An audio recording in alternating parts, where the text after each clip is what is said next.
দর্শক যেটা দেখানোর চেষ্টা করছে, অর্থাৎ সেনাবাহিনী কিন্তু পরিস্থিতি নিয়ন্ত্রণে আসছিল এবং শিক্ষার্থীরা সেটি মানেনি এবং সেনাবাহিনী বর্তমানে পিছু হচ্ছে। আমরা অর্থাৎ ভয়াবহ কিছু হতে যাচ্ছে। শিক্ষার্থীরা কিন্তু সেনাবাহিনীকে পিছু হটতে বাধ্য করছে এবং সেনাবাহিনীরা চলে যাচ্ছে, আমরা দেখতে পাচ্ছি।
দর্শক আমরা দেখতে পাচ্ছি এখানে কিন্তু সেনাবাহিনী পরিস্থিতি নিয়ন্ত্রণে আসছিল এবং শিক্ষার্থীরা তাদের কোনো নির্দেশনা মানতে নারাজ এবং একটা পর্যায়ে দেখলাম যে সেনাবাহিনী কিন্তু পিছু হচ্ছে।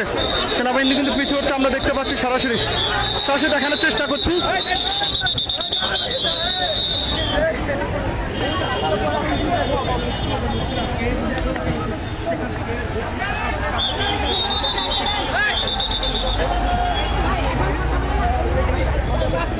দর্শক সরাসরি দেখার চেষ্টা করছি, অর্থাৎ একরকম শিক্ষার্থীরা কিন্তু তাদেরকে ওখানে অবস্থান করতে দেননি এবং তাদেরকে সেখান থেকে সরিয়ে দিয়েছেন। তারা কিন্তু ইতিমধ্যে একটি অর্থাৎ ঠিক চিলিস একটি ভবন আছে, সে ভবনে গিয়ে কিন্তু সেনাবাহিনী অবস্থান করছেন। আমরা সরাসরি দেখানোর চেষ্টা করছি।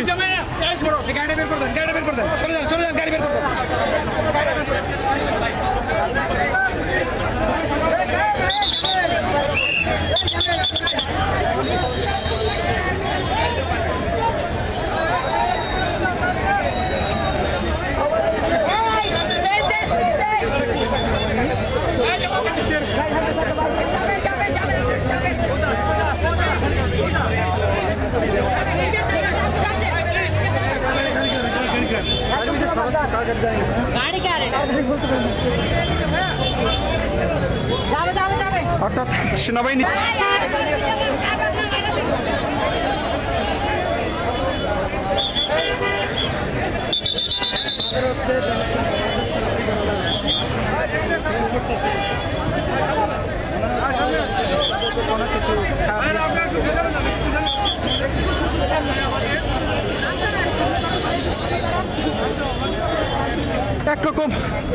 একরকম খুব ভয়ঙ্কর এক পরিস্থিতির মধ্য দিয়ে মূলত কয়েক ঘন্টা পার হয়েছে।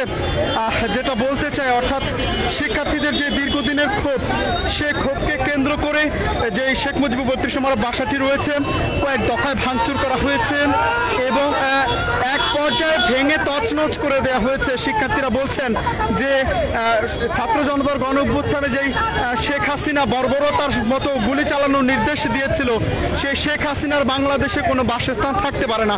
একটা বিষয় উল্লেখ করতে চাই যে শুধুমাত্র শিক্ষার্থী নয়, আজকের এই জন্য আরেকটি গণ অভ্যুত্থান বলা চলে। এই গণ অভ্যুত্থানে শুধু শিক্ষার্থী নয়, নানান শ্রেণী পেশার মানুষ এখানে যোগদান করেছেন এবং পরিবারের এমনও হয়েছে সব সদস্যরা চলে এসেছেন এই শেখ হাসিনার বাড়ি ভাঙচুর করতে, শেখ মুজিবের বাড়ি ভাঙচুর করতে। লাস্ট পর্যায়ে টানা প্রায় 1 থেকে 1.5 ঘন্টা পর ভাঙচুরে যখন সবকিছু শেষ হয়ে গেছে, ঠিক তখনও আইন শৃঙ্খলা কোনো বাহিনীকে আমরা এখানে দেখতে পাইনি। আসলে এখানে আসার মতো খুব একটা পরিস্থিতি নেই, কারণ এখানে যেই পরিস্থিতি তৈরি হয়েছে সেখানে কোনো আইন শৃঙ্খলা বাহিনী যে এসে পরিস্থিতি নিয়ন্ত্রণ করবে সেটা নিয়ন্ত্রণের বাহিরে চলে গেছে।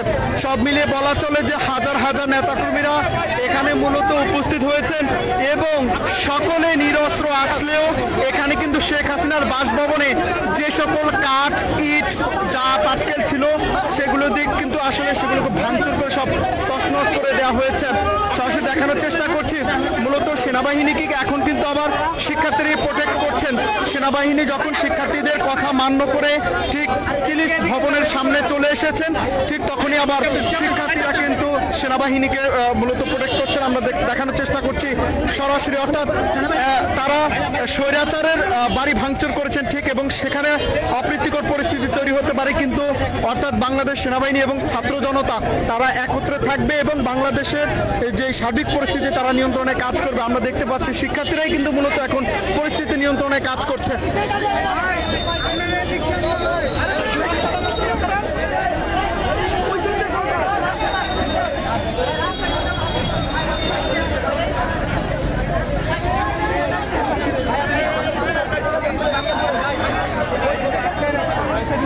দর্শক, যেটা দেখাচ্ছিলাম আসলে খুব ভয়ঙ্কর কিন্তু হতে যাচ্ছে। শেখ মুজিবের 32 নম্বরের বাড়িটি একবারে তছনছ করে দিয়েছে, যেটা আমরা সরাসরি দেখানোর চেষ্টা করছি। আসলে যে সেনাবাহিনী কিন্তু পরিস্থিতি নিয়ন্ত্রণে এখানে এসেছিল এবং সেনাবাহিনী কিন্তু সাথে সাথে শিক্ষার্থীরা সেনাবাহিনীর যে নির্দেশনা ছিল সেগুলো তারা একদম মানতে নারাজ, এবং তারপরে সেনাবাহিনী বাধ্য হয়ে একরকম তারা কিন্তু ওই ঘটনাস্থল, অর্থাৎ শেখ মুজিবের যে বাসা রয়েছে 32 নম্বর বাসা, সেটা সামনে থেকে কিন্তু শিক্ষার্থীরা সেনাবাহিনীর কথা অমান্য করার পর সেনাবাহিনী এখানে চলে এসেছেন। অর্থাৎ একরকম আমরা যেমনটা দেখতে পাই যে ওয়াজ মাহফিলে যেমন কানায় কানায় পরিপূর্ণ, ঠিক 32 নম্বর আজকে কানায় কানায় পরিপূর্ণ হয়েছে। একরকম ছাত্র জনতা নয়, শুধু শিক্ষার্থী, ছাত্র জনতা, আম জনতা, নানান শ্রেণী পেশার মানুষ সব মিলিয়ে বলা চলে এই একরকম যে বৈষম্যহীন দেশের কথা বলছেন, সকলে একত্রিত হয়ে আজকে শেখ হাসিনার যে শেখ মুজিব এবং শেখ হাসিনার যে বাড়িটি রয়েছে 32 নম্বর, সেটি কিন্তু ভেঙে তছনছ করে দিয়েছে। আমরা যেটা দেখানোর চেষ্টা করছি যে শুধু শিক্ষার্থী নয় এবং নানা শ্রেণী পেশা মানুষ, এবং একদিকে আরেকটা বিষয় উল্লেখ করতে চাই যে একদিকে যেমন ভাঙচুর করে সব তছনছ করে দেওয়া হয়েছে, ঠিক এই পাশটায় আবার এই যারা আজকে এসেছেন তারা কিন্তু আনন্দ উল্লাস করছেন।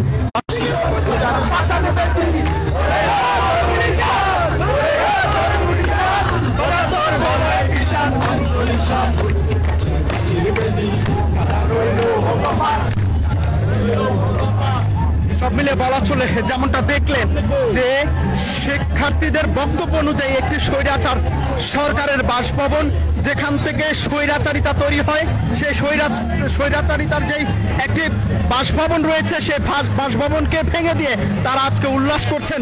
এখানে শুধু শিক্ষার্থীরা নয়, নানান শ্রেণী পেশার মানুষ এখানে উপস্থিত হয়েছেন এবং সকলে আজকে এই যে শেখ মুজিবের যে 32 নম্বর বাসাটি ভেঙে তছনছ করে দেওয়া হয়েছে। এখানে দেখতে পাচ্ছেন